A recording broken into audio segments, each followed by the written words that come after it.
What are the translations?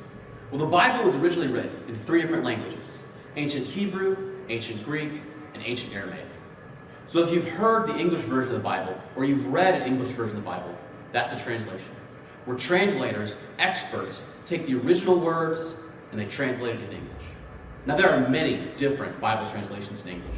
Many, many, many. But there's 3 main categories of them. There is word for word, thought for thought, paraphrase. Word for word Bibles are like the New American Standard Bible, the NASB, or the King James Version, the KJV, or the NKJV, the New King James Version.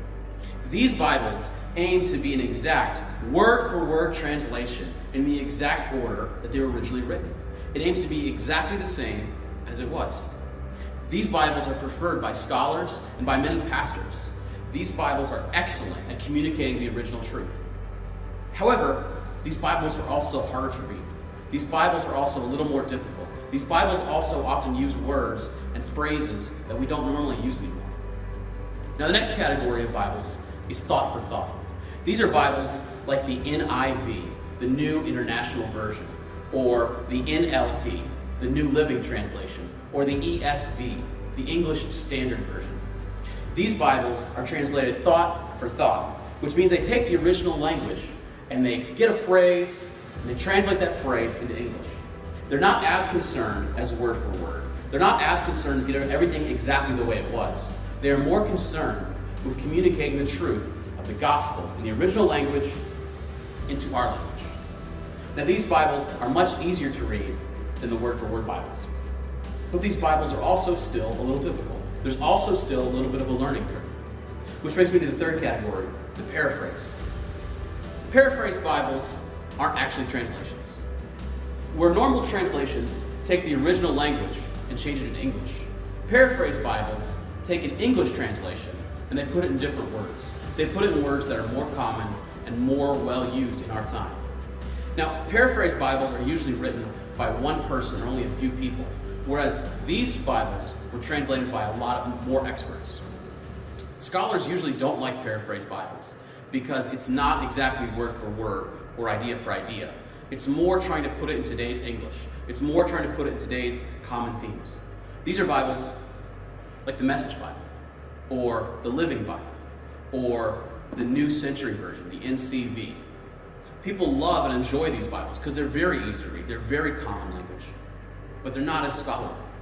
So which Bible you read depends on where you are in your Bible reading life.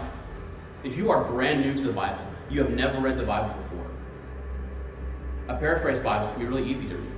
If you're someone who's studied the Bible for years and years, who's lived in the Bible, the word for word can be easy to read. It's going to be something that matters to you, that's meaningful to you. So which Bible should you use?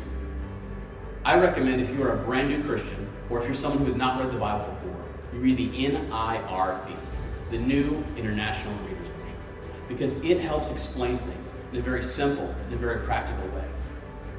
So I'm going to read the same verses in each category. I'm going to read Romans 12, verses 1 and 2. And I'm going to start off in the New American Standard Bible, the NASB. Romans 12, verses 1 and 2. Therefore, I urge you, brethren, by the mercies of God, to present your bodies as a living and holy sacrifice, acceptable to God, which is your spiritual act of worship. And do not be conformed to this world, but be transformed by the renewing of your mind, so that you may prove what the will of God is, which is good and acceptable and perfect. Very strong, very powerful language, but still a little wordy. I'm going to read that same two verses, Romans 12, verses 1 and 2, but this time I'm going to read from the NIV, the New International Version. Therefore, I urge you, brothers, in view of God's mercy, to offer your bodies as living sacrifices, holy and pleasing to God. This is your spiritual act of worship. Do not conform any longer to the patterns of this world, but be transformed by the renewing of your mind. Then you will be able to test and approve what God's will is, his good, pleasing, and perfect will. A little less wordy, but still a little difficult, to be honest. And this is the message. Romans 12, verses 1 and 2. So here's what I want you to do. God helping you. Take your everyday, ordinary life. You're sleeping, you're eating, you're going to work, walking around life, and place it before God as an offering. Embracing what God does for you is the best thing you can do for Him. Don't become so well adjusted to your culture that you fit into it without even thinking. Instead, fix your attention on God, and you'll be changed from the inside out. Readily recognizing what He wants from you, and quickly responding to it. Unlike the culture around you, always dragging you down to its level of immaturity, God brings the best out of you, develops well-formed maturity in you. Much easier to read, but much different. That's the disadvantage of paraphrases. So one other tip when finding which Bible is best for you. You should read the translation that your pastor reads. That way you're on the same page as him. That way you are reading the same things that he is reading.